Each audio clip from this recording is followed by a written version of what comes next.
Hello hello et bienvenue sur le podcast Productif et Serein, où nous pensons que tout le monde devrait avoir accès aux méthodes, techniques et astuces qui simplifient la vie et que n'importe qui peut devenir productif et serein dans le domaine professionnel comme dans la vie personnelle.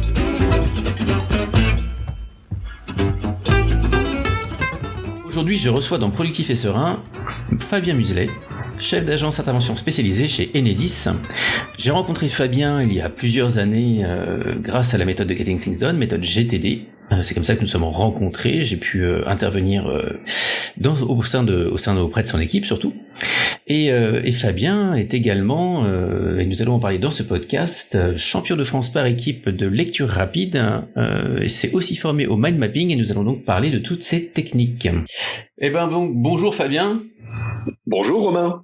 Et je suis positivement ravi de t'avoir sur le podcast parce qu'on a eu un petit peu de soucis quand même à mettre ça en place. Bah écoute, oui, comme je le disais, ça doit être la 600e fois qu'on planifie ce podcast. C'est ça. Il était quand même temps qu'on y arrive. Exactement. Bon, surtout qu'on a failli encore une fois pas le faire à cause de travaux dans ta rue. Absolument, ils sont en bas, mais a priori ils se tiennent calmes, donc ça devrait fonctionner, je pense. Bon, mais c'est voilà ce qui nous intéresse aujourd'hui. Donc Fabien, je te reçois parce qu'on s'est connus en fait, donc on se connaît par la méthode de Getting Things Done, la méthode GTD que tu pratiques. Exactement. Alors c'est vrai qu'on s'est connus il y a très longtemps, parce qu'on était dans les années, je dirais 2007, 2006-2007, un truc comme ça, où moi-même, on dirait que j'avais déjà une première niveau de pratique de GTD par l'apprentissage que j'en avais fait moi par le livre de David Allen, qui avait été une révolution pour moi pour gérer mon temps, mes priorités. Et puis j'avais à l'époque une première agence chez Enedis dans laquelle mes managers, pareil, pataugeaient dans leur gestion du temps. Et je me suis dit, il faut que je leur apprenne la GTD. Et je me suis dit, je suis pas armé pour leur apprendre. Et j'ai cherché sur Internet une formation. Qui pouvait bien, ouais. Exactement. Et c'est comme ça que je suis tombé sur toi à l'époque. Et oui. Et donc, j'ai eu le plaisir de venir effectivement former tout le monde là-bas. Qu'est-ce que ça a donné avec le recul ? Attention, je prends un risque. Un risque calculé. Qu'est-ce que ça a permis ? Alors, je dirais, pour mon équipe, ça a permis pour une très grande partie d'eux-mêmes d'acquérir quelques réflexes, je dirais, principaux. Réflexes principaux, c'est les 5 étapes, capturer, clarifier, etc., tel que tu les représentes si bien à chaque fois. Merci. Et cette gestion par contexte, moi, qui je trouve est quand même l'aspect phénoménal dans GTD, et qui permet d'avoir très vite l'esprit libre. Donc ça a été, je dirais, le premier niveau de réussite avec une grande majorité d'entre eux.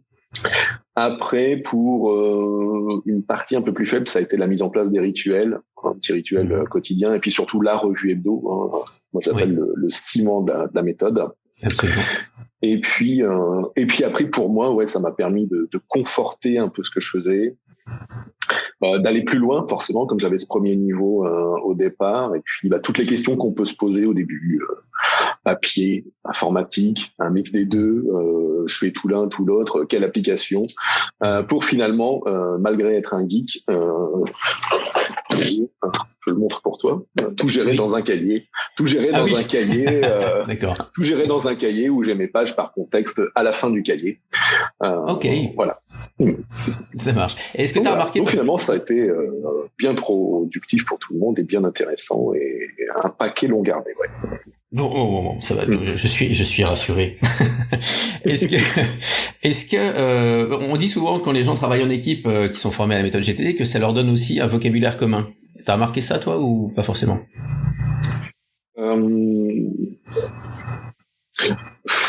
Alors, il y a le vocabulaire commun, sur la façon de gérer son temps, en tenant des tips, des outils.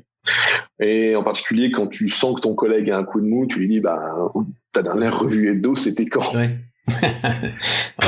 Puis là, il te dit, c'était il y a un mois, quoi. Puis là, tu lui dis, allez, tiens, bloque-toi 1 heure tout de suite, là. Ouais. T'en refais t'en fais une mini, et puis après tu la recreuseras, mais au moins tu te remets à flot assez rapidement avec les réflexes qui quand même reviennent assez vite une fois qu'on a la checklist aussi en face. Ouais. Ok. Et donc, est-ce que tu dirais que ça t'a aidé toi aussi dans ta posture de manager, parce que t'es plutôt manager coach, clairement. Enfin, t'es coach certifié aussi, mais là, on va parler de ça tout à l'heure. Mais là, pour le moment, je parle juste de la posture. Dans mes postures, alors oui, parce que moi je dirais que surtout c'est que tu travailles la personne. Parce que quand tu es chef d'agence, alors à l'époque j'étais chef d'agence, j'avais entre 70 et après une centaine de personnes, 4 sites, donc pas mal de déplacements ou des déplacements au siège social à Amiens de la direction régionale. Conclusion, t'es tout le temps partout. Et puis, alors, en particulier avec la partie mail, enfin, t'as quand même un aspect où, en tant que chef d'agence, ça arrive de toutes parts. Les services à côté, les collaborateurs au-dessus. Et donc, ouais, là, c'est clair où dans le fait d'avoir un système qui te permet de gérer l'ensemble de tes objectifs et priorités, bah, tu travailles sur toi et t'es quand même beaucoup plus zen, quoi. Bon, c'est beau témoignage, je laisse une petite pause quand même pour que ça non, mais c'est vrai, c'est intéressant. Parce qu'en fait, donc on s'est suivi effectivement au fil des ans, et je t'ai vu faire tout un tas de choses que tu ne faisais pas forcément avant. Et je me suis dit, est-ce que d'abord, est-ce que peut-être la méthode a aidé? Est-ce que tout d'un coup, tu t'es retrouvé avec tellement de temps que tu t'es dit, tiens, bah, qu'est-ce que je peux faire de ce temps-là? Je vais apprendre la guitare, je vais apprendre des trucs, je sais pas, tout un tas de choses. J'ai pas encore fait la guitare. Ouais. Non mais en fait voilà, je t'ai vu aussi effectivement donc faire des formations mind mapping, donc des choses qui étaient plutôt en rapport direct, on va dire, ou plus ou moins direct avec la productivité. Et je t'ai vu aussi sur tout ce qui est lecture rapide, et donc j'annonce quand même à nos auditeurs que je discute actuellement avec le champion de France par équipe de lecture rapide. Tout à fait. Donc de la promo entre guillemets 2020, parce que c'est un titre que j'ai obtenu fin 2020 dans le cadre du championnat de France, organisé par deux personnes que j'apprécie énormément, Jérôme Moirot et Nicolas Lisiac. Et donc tu parlais de tout ce que j'ai pu faire. Oui, en fait, oui, la méthode GTD, avec parfois quelques ajustements pour que ça colle aussi à la personne et à ce qu'on veut faire, m'a permis de me dégager du temps, de m'organiser dans l'ensemble de mes différentes facettes ou de mes rôles clés, comme le dit Stephen Covey, pour pouvoir faire plein de choses, pilote de drone, président d'association de loisirs, président d'association de coaching, brasseur de bière amateur. D'accord. Et donc aussi, oui, comme tu le disais, une préparation aux cartes mentales, un cours sur les cartes mentales et la participation donc au championnat de France de mind mapping et de lecture rapide au mois d'octobre-novembre dernier. Ok, alors j'ai plusieurs questions sur la lecture rapide. D'abord, lecture rapide par équipe. Ça se passe comment en fait? C'est que chacun vous avez une page ou c'est quoi le... Alors, je vais dire comment ça se passe, lecture rapide, et du coup je fais le par équipe ensuite. Vas-y. Lecture rapide, comment ça se passe le championnat? En fait, tout le monde a le même livre. On a tous à peu près le même temps pour le lire, enfin maximum, on a 2 à 3 heures maximum pour le lire, c'est pour la taille du bouquin. Donc tu as ce bouquin, tu le lis le plus vite possible par rapport à toi, tes capacités. Quand tu as fini, tu lèves la main, on t'enlève le bouquin et on te donne un questionnaire, non pas un QCM, mais donc de questions ouvertes, donc 20 questions sur le bouquin. Et ensuite, on calcule ta vitesse de lecture en prenant ton temps de lecture par rapport au nombre de mots du livre. Ouais. Et on multiplie par le taux de bonne réponse que tu peux avoir. Et du coup, on obtient une vitesse de lecture nette qui fait le calcul du championnat. Et du coup, après, pour le par équipe, en fait, on prend, on va dire, les temps de chaque équipe, des concurrents de chaque équipe, et comme ça, c'est comme ça qu'on voit l'équipe gagnante. Moyenne, quoi. D'accord. Voilà. Ok. Alors, je me dis que si j'étais dans la situation, je serais peut-être un peu stressé sur le moment, sur les questionnaires derrière. Moi, quand j'étais ado, j'avais fait partie d'une asso en fait qui était sur le développement de l'efficacité pro, et on nous avait appris 2 techniques de lecture. Et en discutant au fil des ans, apparemment, il y en a une qui fonctionne et une qui fonctionne pas très bien. Moi, j'en avais appris 2. Il y en avait une, c'était de prendre des photos. C'est-à-dire on te disait, l'œil photographie des choses. C'est-à-dire qu'en gros, photo-lecture. Voilà. Au lieu de mettre ton œil sur chaque mot, tu vas mettre sur des bouts de la page, et puis ton œil, il va prendre tout ce qu'il y a autour, et en gros, ton cerveau va traiter toutes les informations qu'il a vues en photo, pendant que ton œil se promène. Voilà. Donc il y avait ça que moi j'avais trouvé personnellement très très fatigant. Je dis pas que ça marche pas, mais en tout cas ça marchait pas longtemps chez moi en tout cas. Et il y avait l'autre technique qui consistait à mettre le doigt ou alors avoir un stylo sur les mots et à faire accélérer ça pour aller le plus vite possible, quoi, en gros. Je sais pas si je suis plus clair sur ce cas. Ouais. Alors c'est bien ça, c'est bien les deux techniques majeures. Alors la première, c'est la photolecture. Je ne saurais plus citer l'auteur, je suis désolé. Donc on pourra le mettre en note de l'épisode pour ceux qui s'intéressent. Donc photolecture, j'ai testé. Ça a été assez compliqué pour moi aussi, un coup à prendre. Je connais d'autres personnes, dont un copain qui est triple champion de France, lui, de carte mentale, qui s'est formé et qui teste, qui lui trouve que ça fonctionne. Donc ouais, tu prends le livre, tu entre guillemets fais une photo avec tes yeux de chaque page et tu changes de page progressivement en faisant une certaine focalisation avec tes yeux sur la page. Donc ça j'ai testé et pour ma part pas trop de résultats, je trouve. Alors après on parlera peut-être après et même sûrement de comment on peut aller vite dans la lecture rapide. Bah oui. Ensuite, la deuxième technique que tu donnes, donc oui, d'avoir ce qu'on appelle un guide visuel. Ça, c'est Tony Buzan, un Anglais qui a inventé le mind mapping, justement. Le même des cartes mentales. Son utilisation, l'utilisation telle qu'on l'a fait aujourd'hui des cartes mentales et on va dire la codification, c'est lui qui a inventé ça. Et donc, c'est lui qui a inventé la lecture rapide, et donc oui, on prend un crayon ou son doigt, là où on se prenait des tapes sur la tête à l'école, on suivait avec le doigt, et ben finalement quand on est adulte, pour lire vite, on a le droit. On s'y remet, d'accord.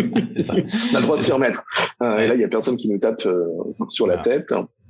Et donc oui, tu balayes ta page. Alors il y a différentes techniques. Moi, je travaille par petits sauts. Donc sur chaque page, sur chaque ligne, je tape 1, 2 ou 3 mots. Selon la largeur du livre.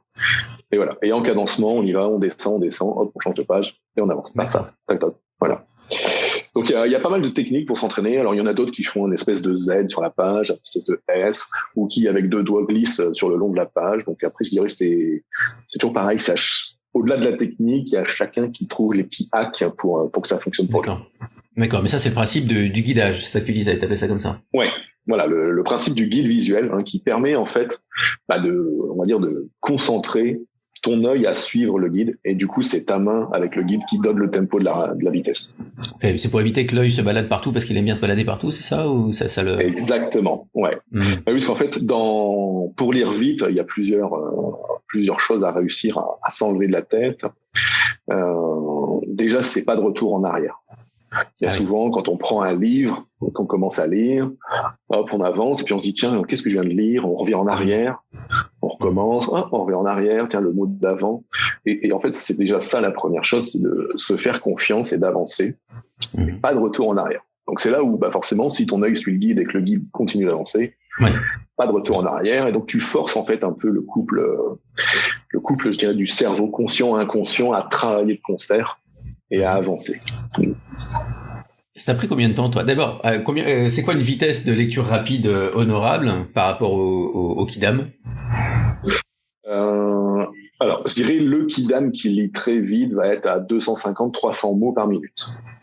Okay. Donc là, c'est déjà un Kidam qui lit très vite. Globalement, la vitesse de lecture, alors, elle démarre forcément basse, jusqu'à arriver, je dirais, au moment des études, là où on lit le plus de choses, quand on est en particulier post-bac, où là, justement, on arrive aux 250-300 mots minutes, et ensuite, progressivement, la vitesse retombe. En particulier, plus on vieillit, finalement, le soir, on s'endort avec le bouquin, du coup, la vitesse diminue. Bon, on prend un coup, là. C'est sûr. Et globalement, aujourd'hui, alors au championnat de France de lecture rapide, donc au-delà du titre, je suis arrivé 6e. Et pour être 6e, je suis à 600 mots par minute, en vitesse nette. Ok, donc le triple, en gros. Voilà, oui, donc le triple de quelqu'un qui lit vite, lambda. Ouais, tout à fait, ouais. Ok. Avec un taux de compréhension à 80%. Donc j'ai eu 80% de bonnes réponses au questionnaire. Ah, ça marche. Ça t'a pris combien de temps de t'entraîner pour ça? Alors, globalement, j'ai démarré la lecture rapide qu'au mois de juillet l'année dernière. Ah oui. Oui, c'est au moment où j'ai créé ApoMind et où je me suis dit, si je veux accompagner des gens comme il faut, j'étais dans ma formation pour devenir coach également, et je me suis dit, j'ai plein de trucs à lire sur le coaching, sur l'hypnose, sur ceci, sur cela, sur le développement, sur l'énéagramme. Et je me suis dit, est-ce qu'on peut lire plus vite? J'étais déjà pas mal, parce qu'en fait, j'étais déjà à l'époque à 300-350 mots par minute. Okay. Mais je voulais aller plus loin. Et en même temps, c'était un petit challenge, je voulais me tester. Et hop, je cherche sur Internet, et là, je trouve le bouquin de Tony Buzan, hop, je le commande, il est livré le lendemain, on part en vacances, et hop, je fais ça tous les jours là-bas. Et puis, ça marche globalement, hein. Les premières semaines, j'ai réussi à monter, 400, 450. Donc, j'étais déjà content d'avoir peut-être passé de 300 à 400, 450. Tu te dis, waouh, super. Et puis là, c'est toujours pareil, Google, tu tapes lecture rapide, et puis même Tony Buzan dans le bouquin en parle des championnats. Tu te dis, tiens, les championnats, c'est quoi ça? Et puis, tiens, il y avait eu les championnats au mois de juin, et les championnats suivants, c'était au mois d'octobre-novembre. Et là, je me dis, bon, allez. Et si je m'inscrivais? Et ouais. Après, et là, je me suis dit, bon, si je veux réussir, il faut que je me fasse aider. Et j'ai trouvé quelqu'un qui m'a coaché, hein, que je citais tout à l'heure, Mohamed Boclé, qui travaille dans la même entreprise que moi aussi. Donc, ça a été. D'accord. Ouais. Qui a lui-même aussi monté une association pour transmettre ses compétences et ses savoirs comme moi. Donc, voilà, on s'est trouvé des points communs. Et puis, ça a matché et il m'a coaché sur 2 mois. 1 mois sur le mind mapping, 1 mois sur la lecture rapide.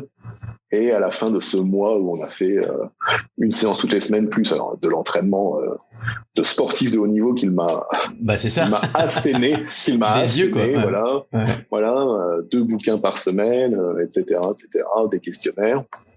C'est là que je suis arrivé aux 700 mots par minute, qui m'ont fait donc 600 avec le taux de composant comme je dis tout à l'heure. Ouais. Donc globalement, voilà, je me suis un peu entraîné tout seul, je dirais juillet-août, et c'est surtout ce mois intensif, au mois d'octobre, qui m'a permis d'arriver là où un palier, quoi. Ouais, tout à fait. Et tu penses que tu peux progresser encore?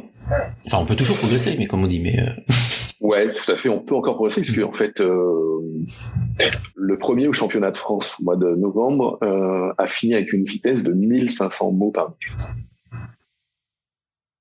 Donc je suis à 600, 700, donc il y a de la marge. Bon. Après, j'avoue que le prochain championnat, c'est le dernier week-end de mai 2021. Je m'étais inscrit, mais avec ce que je fais à côté chez Enedis, ApoMind et RC Loisirs, j'ai pas eu le temps de m'entraîner. Donc je m'entraînerai sérieusement pour l'année prochaine. Parce que globalement, en plus, c'est un mix championnat de France et championnat du monde en même temps. Donc pour faire quelque chose de bien, je me réserverai pour l'année prochaine. D'accord, ça marche. Le champion du monde, du coup, il y a combien, lui, on sait à peu près? Ça doit être pareil, ça doit être dans les 1500, 2000. C'est des trucs où c'est incroyable, en fait. Ouais. Avec des taux de compréhension énormes, en fait, puisque c'est ça, ouais.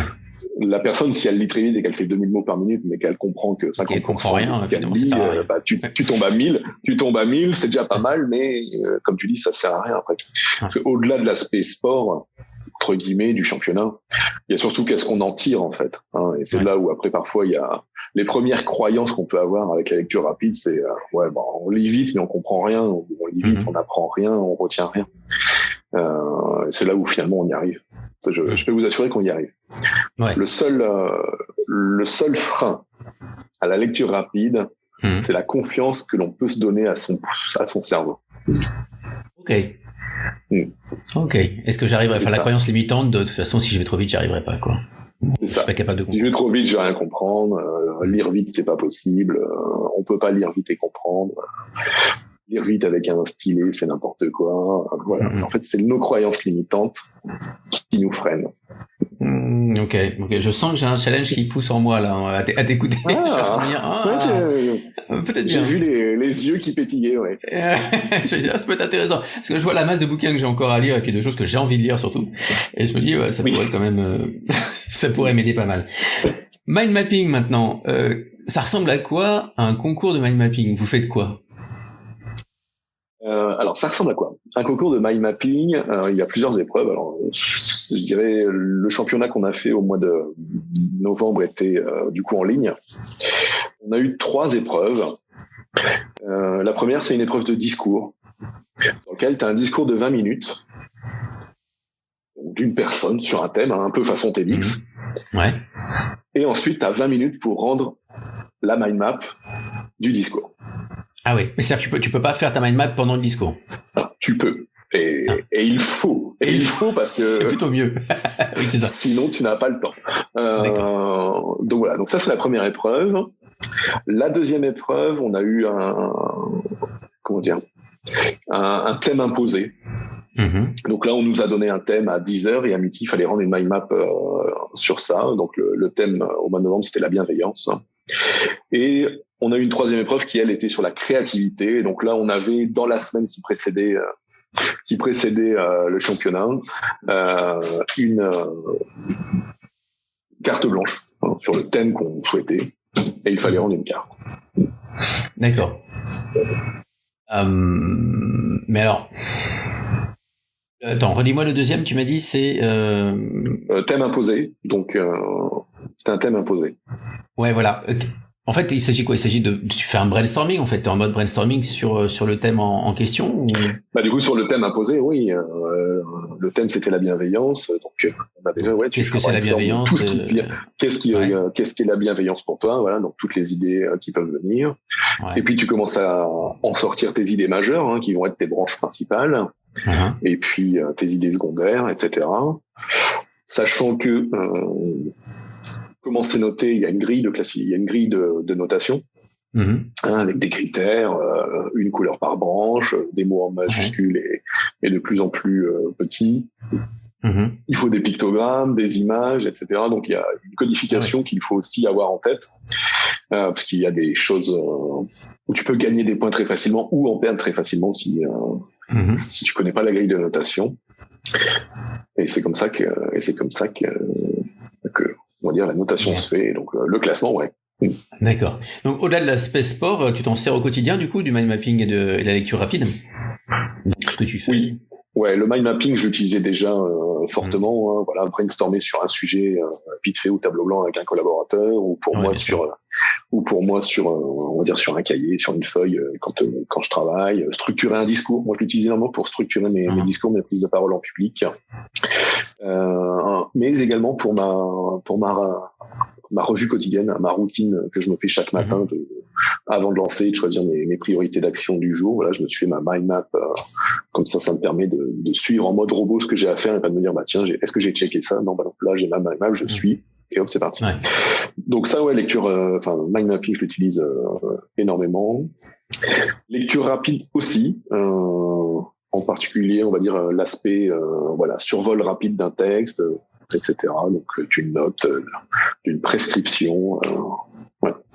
J'utilise au quotidien, ouais.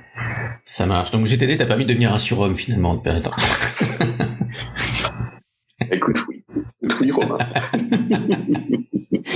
Ça marche. Non mais je suis toujours impressionné par ces techniques et finalement on s'aperçoit qu'il y a des choses qui sont assez simples. Je veux dire, tu vois, lire avec le stylo. En plus, c'est un truc qu'on a presque le réflexe de faire quand on est gamin. Oui. Les cartes mentales sont des choses qui finalement nous simplifient énormément la vie et je trouve que ça permet de débloquer, mais vraiment énormément, certains aspects de productivité, d'efficacité perso par rapport au fait de pas le faire finalement. Ah, complètement, ouais. Je suis d'accord avec toi, ouais.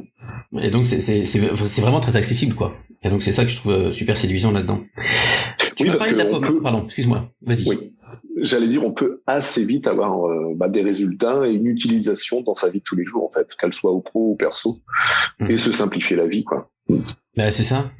Et alors, du coup, tu as parlé d'AppOmind. Est-ce que tu peux me dire quelques mots sur AppOmind? Qu'est-ce que c'est? Qu'est-ce que vous faites là-dedans?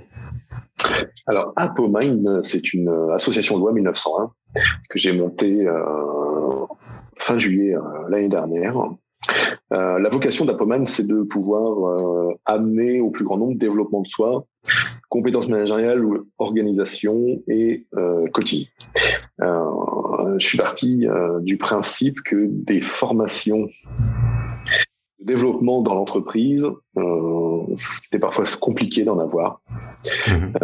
C'est de plus en plus facile, entre guillemets, pour les gens aujourd'hui, alors par exemple avec le CPF, de pouvoir se former ou autre. Mais sinon, dans la vie de tous les jours, il n'y a pas beaucoup d'entreprises où on mise sur ce qui va être compétences comportementales ou autres, ce qu'on appelle les soft skills.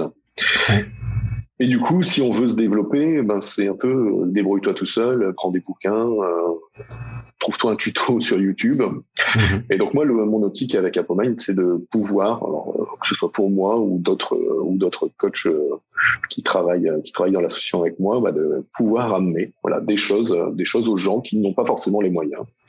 Un peu comme le coaching, où le coaching en entreprise, on le destine soit au top management pour aller encore plus loin, soit aux collaborateurs qui vont être en très forte difficulté, qu'on va aider soit à se relancer, soit à relancer ailleurs. Oui, c'est ça. Ouais. Et à côté de ça, on va dire toute la population intermédiaire, on lui offre pas le coaching. Ouais, c'est vrai. Alors après, il y a aussi les questions de financement. Les plans de financement, les plans de formation dans les entreprises sont pas extensibles, et forcément, on mise plus facilement sur donner de la formation sur le geste métier que sur le développement comportemental.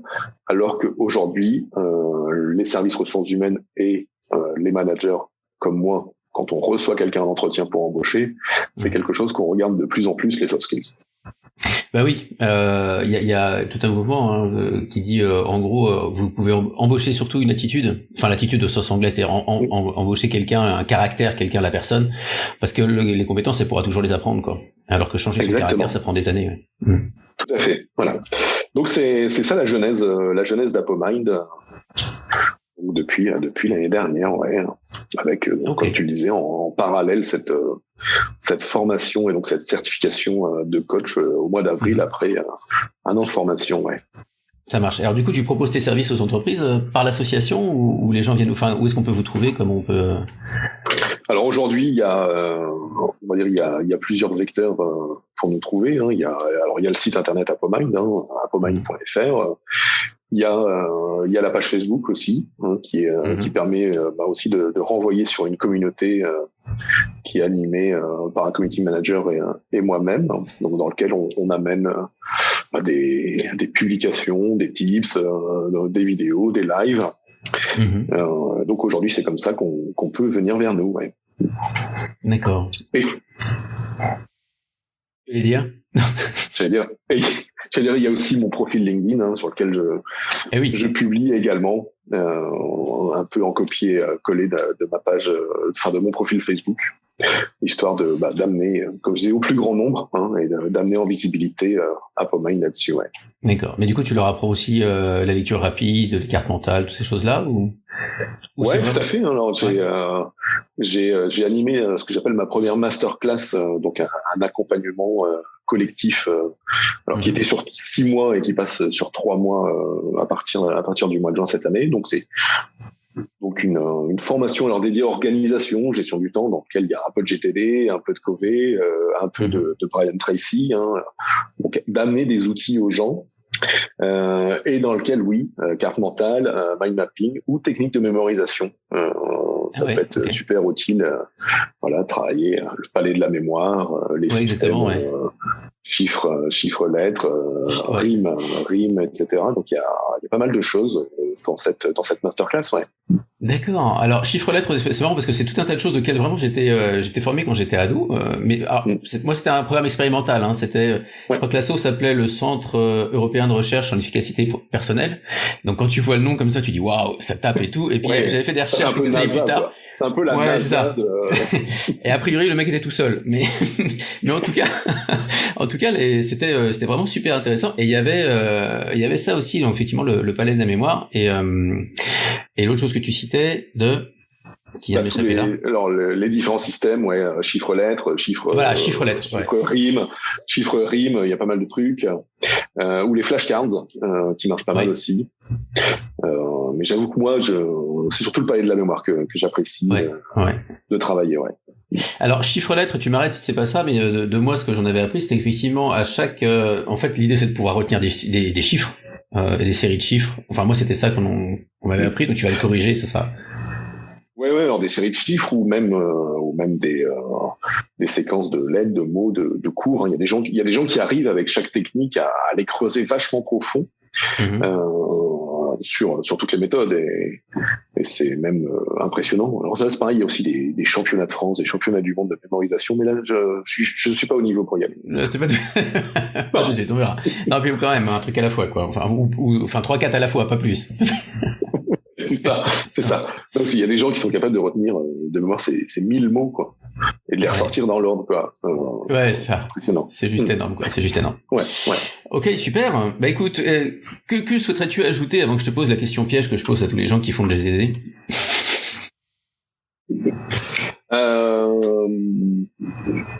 Qu'est-ce que je pourrais rajouter? Écoute, que chez ApoMind, on propose plein d'outils, mais surtout des outils pratiques, pragmatiques, testés et utiles, qui est aussi une des vocations d'ApoMind. C'est alors, je mets de côté la formation GTD qui a amené beaucoup de choses, mais quand on prend les organismes classiques de formation, je ne citerai pas de grands noms à l'antenne, mais globalement les formations en gestion du temps, bien souvent on propose des outils, des classiques, la matrice d'Eisenhower, etc., les gros cailloux, les voleurs de temps, les gros cailloux, les petits cailloux. Et puis ça marche jamais parce que les personnes, une fois qu'elles rentrent dans l'entreprise la semaine d'après, le patron il leur saute dessus, les sollicitations continuent et on n'arrive pas et finalement on revient pas dans le trait. Alors qu'avec GTD ou avec d'autres outils complémentaires que j'amène, on arrive à être beaucoup plus l'esprit libre. Et donc c'était surtout ça que je voulais dire. Chercher plutôt des outils pratiques, pragmatiques et utiles plutôt que des choses trop conventionnelles qui ne fonctionnent pas. Oui, c'est ça. Mais alors, j'avais la réflexion il y a pas longtemps sur la formation en général, parce que les formations se raccourcissent. Hein. À la belle époque, les gens avaient des fois des formations de 4 jours quand même. Faut se rappeler de ça. Oui, tout à fait, ouais. Un peu plus. Et puis ça réduit. Moi, des fois, on me demande des formations en une demi-journée, voire tout. Donc, je sais pas qui a réussi à faire croire qu'on pouvait former quelqu'un de manière passive, c'est-à-dire que la personne ne veut pas faire l'effort non plus d'apprendre des choses en une demi-journée. Je ne sais pas. Là, à part avec une baguette magique, je ne vois pas. C'est clair. Après, ça va dépendre du sujet, mais il est clair que si tu veux apprendre, on peut tous apprendre, on peut tous suivre un cours de 4 heures, mais après, qu'est-ce qu'on va retenir? Après, la pyramide de l'apprentissage, entre juste regarder, tester, faire, apprendre, mettre en place. Si dans la formation, tu mets pas en main, et c'est ce qui avait été bien à l'époque, dans la formation GTD que tu nous as prodigué avec Manager, c'est que, ok, il y a l'aspect théorie, mais il y a tout de suite les exercices. Tout de suite, on met en place. Tout de suite, on fait un balayage mental. Tout de suite, on choisit ses contextes. Voilà. Donc moi, c'est ce que je fais aussi dans mes formations, parce que sinon, après, la personne qui va venir, c'est un peu comme tout ce qu'on voit aujourd'hui sur Internet. On peut faire une formation tous les soirs en scan corporel ou je ne sais quelle thématique. Voilà, c'est super. C'est un peu comme si tu avais vu un film sur Netflix, quoi. Qu'est-ce que tu vas en sortir demain? Alors que tu vois un peu de théorie, tu testes, on te met en main. Forcément, tu seras plus enclin à l'utiliser demain dans ta vie, Ouais, c'est clair, bien sûr. Alors, rien ne vaut la preuve par expérience. Tout à fait. Du coup, ma question piège. Qu'est-ce que c'est que cette question piège? Non, c'est juste savoir si t'es à inbox 0 aujourd'hui. Vraiment une question piège, ça. Alors, aujourd'hui, au moment où on parle, je ne suis pas inbox 0. Ok. Puisque j'étais en réunion une grosse partie de ma journée hier. J'étais en réunion toute la matinée ce matin et cet après-midi jusqu'à ce qu'on enregistre ce podcast. Donc l'inbox 0, ce sera demain matin quand je ferai ma revue quotidienne et que je m'attaquerai à mon inbox. Eh ben super. Bon. Écoute, Fabien, merci beaucoup pour cet entretien. Qu'est-ce qu'on peut te souhaiter pour l'avenir de la lecture rapide ou d'ApoMind? Écoute, merci à toi aussi pour l'invitation et pour m'avoir permis justement de présenter aussi, alors au-delà de la lecture rapide du mind mapping, de m'avoir permis de présenter ApoMind et ce projet associatif aujourd'hui. Donc ce qu'on peut souhaiter à ApoMind, écoute, c'est de pouvoir continuer à présenter et à amener de la formation, du coaching au plus grand nombre avec des outils, comme je disais, pratiques, pragmatiques et utiles. Question qui me vient juste au débeauté comme ça, t'as pensé aux étudiants? Oui, j'y ai pensé, et d'ailleurs dans ma masterclass actuelle, il y a un étudiant Mon community manager est étudiant. Donc oui, je pense à cette population qui aussi a besoin de choses, puisque quand on est étudiant, on nous apprend entre guillemets à réfléchir sur les thématiques, mais on ne nous apprend pas à gérer notre temps, gérer nos priorités. Claire. Et pour les managers que je peux voir arriver dans le monde du management, on te dit, tiens, t'es ingénieur, tiens, tu sais bien penser, tiens, hop, t'es manager. Donc, on nous apprend pas comme il faut le management non plus. Et donc, je te remercie de me faire rajouter ce pourquoi j'avais aussi lancé ApoMind, c'est amener aux jeunes le pied à l'étrier d'une manière plus simple. Ouais, super. Écoute, longue vie à ApoMind. Et puis à tous ces projets, voilà. Et je vais continuer à suivre, savoir si tu nous lances un nouveau truc bientôt. Oui, je ne sais pas quoi. Ça marche. Je n'ai pas encore trouvé, mais je suis sûr que je vais trouver. Et ma femme sait que je vais trouver quelque chose. C'est parfait. Je te remercie, Fabien. À bientôt. Merci, Romain. Productif et serein, c'est fini pour aujourd'hui. J'espère que l'épisode vous a plu. Si c'est le cas, n'hésitez pas à vous abonner, à en parler autour de vous et pourquoi pas à nous laisser un commentaire, soit sur votre plateforme préférée, soit même sur le forum du site qui est en accès libre à la lecture. Je vous rappelle l'adresse www.productifetserein.com, tout attaché, sans trait d'union. Bonne productivité, bonne sérénité, et nous vous retrouvons au prochain épisode.